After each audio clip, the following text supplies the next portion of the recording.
we've talked a little bit, John, about the pre-build in the last session that we chatted about.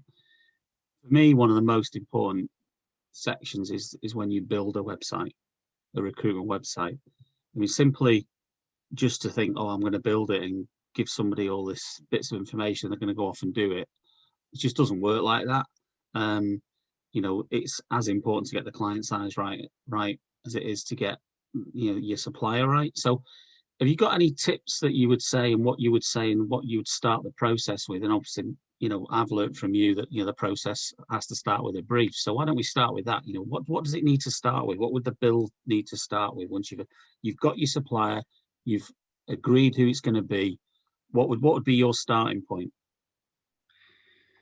It's working out what your aim is. What are the deliverables? What is it you want and need from this project, from this site, from this system? They're really, really key. You need to document that. It's really important to get your documentation put together from the outset. Start building it, the narrative behind it. What's it all about? Why do you need it? What's it got to deliver? Put deliverables in it is really important. Who's your target audience? Why are they your target audience? Start putting the requirements together for your supplier, because the supplier needs something to get their teeth into so they can then deliver on what you're looking for. So I think it comes back to what I was talking about before, of having people around you or having advisors, be they internal or consultants from external, who've been over this all before, because it's really, really important to have experience of this type of thing. Because if you get all this right and get the brief done properly and develop a site map and a look and a feel, work out your navigation, work out what you need to plug into third parties, what you need to do now, what you can leave for later on, all these type of things, as well as timescales, budgets, deliverables. So there's quite a lot of work to be done once you've got a supplier in mind. It's up your responsibility. There's two sides to all of these relationships. There's the supplier, but also the client. You can't just walk away from it and allow them to go and build something without any guidance or requirements from you as the client. I think one of the things I've, it's probably you nagging away at me 20 years ago, saying that, this web creep that you get when people don't do the briefing document properly the first time and don't scope it out often causes masses of problems. Because if you have a web brief that you start with and then you change it all the way through the process, I don't like this, I don't like that, you start adding cost into the matrix, which is just not there. And often it always amazes me that a client will often want the website building to absorb the cost. Whereas unfortunately, it's extra time. You might go down one path that you've been told to go down, and the budget is agreed, then somebody gets you to change it because somebody's seen it or looked at it and gone, I don't like that. That's why it's so important to get that bit really right. I mean, you must have seen it numerous times where you've had this web brief creep where someone's just completely changed the way that they want the website to be built. Yeah, I think it goes back to the training I had, 20, 25 years ago for building any website. Unless you document it, then what are you pricing and what are you going to deliver on?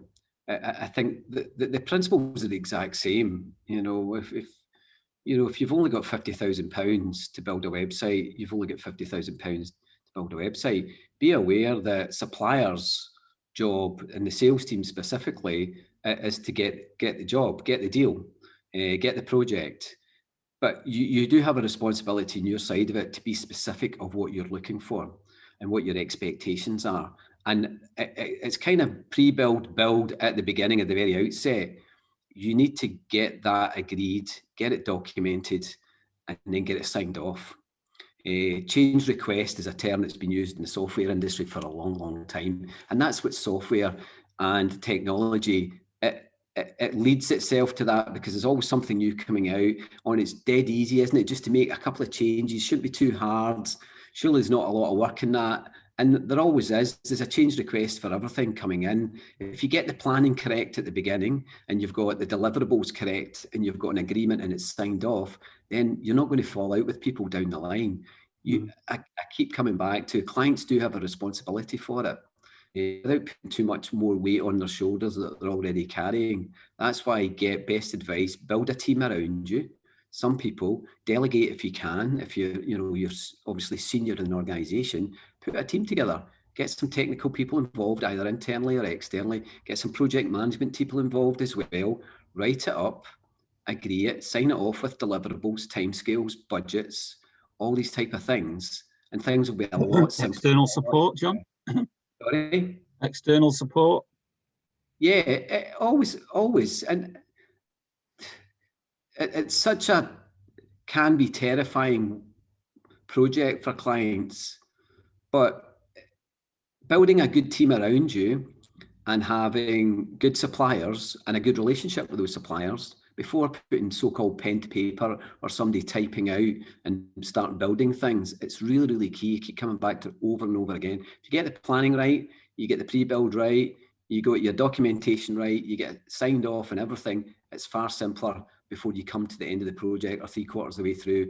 You've run out of budget, or that's not what you were looking for. My assumption is this, my interpretation of that, blah, blah, blah. Really, really key to get it right and stage it as you go through the process, so you don't get 3/4 of the way down the road and you have to go all the way back to the beginning again.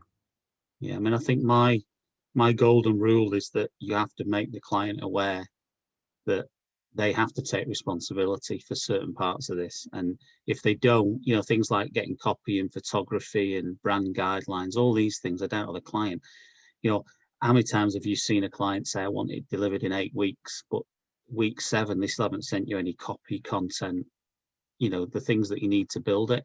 And I think the biggest problem a client has is, it's back to one of my favorite phrases, it's back to the mystery department. It's not my responsibility, it's somebody else's. So you often sit and go, well, whose responsibility is it? My big thing on everything I've ever managed is make certain somebody has their name against the task, so that you can say, actually, that is your responsibility to provide the copy, your responsibility to provide the pictures, the photography, the access to the libraries of photography, to work with marketing to know what you can and can't say. But it's also down to somebody in the team to often just say, right, actually, we don't want to be going off on a tangent. The original goal was this. Are we going to achieve this? Yeah. I think it's key. It's really key. You need to get clarity at the beginning, transparency and clarity and agreement. Thrash it out at the beginning and get an agreement on it and consensus, because it's key. If you make a mess of this, it's going to take a long way to unwind it and try and resolve the problem, and you've blown some money and you've maybe lost some credentials on it as well. It's really, really important to get it right as close to first time as you can, because you learn on, everybody's learning, technology's changing. The last year's shown how quickly technology is taken on really, really quickly. But don't lose sight of what your goal is, what your aim is, what your deliverables are, what you need to deliver, what your expectations are. And good suppliers will tell you your expectations are too high. You're not going to be able to get that just now. This is maybe down the road. I wouldn't recommend that just now. That's what you want. You want challenge. That's what we all want. We all want somebody who we trust to turn around to say, internally or externally, I don't agree with that. Because there's too many organisations out there who will accept whatever's thrown at them, and there's a lot of suppliers out there who a new business team whose job is to sell. You've got to try and sit down at the table with these people and say, that's not what I'm looking for. I don't agree with you, or can you clarify that to me? Don't be scared to admit you don't know and you don't understand something. If they can't explain it to you, then that's a problem on their side, not your side, because it shouldn't be that complicated. And if you aren't sure, bring the technical advisors in, or somebody you trust, to say, can you explain that to me? Do you understand it? I think that build part, the integrations with things like ATS are so important, because if I had £1 for every time I've seen somebody been sold what I class as the vanilla software package on an ATS provider, and then they get the package and it doesn't do what they need it to do, and you've got to spend hours trying to figure it out. It's just absolutely bonkers that so many people don't investigate this and do it properly. And it's often after the salesman's long gone. We're all aware of services and software providers who just sell things up rather than down. What's your budget? 10. Oh, I'll spend 10 then. That's the first thought process. So I think we've covered a lot on the build there. I think it's really important that we look at the next bit, which would be going live. So we'll do that in the next video.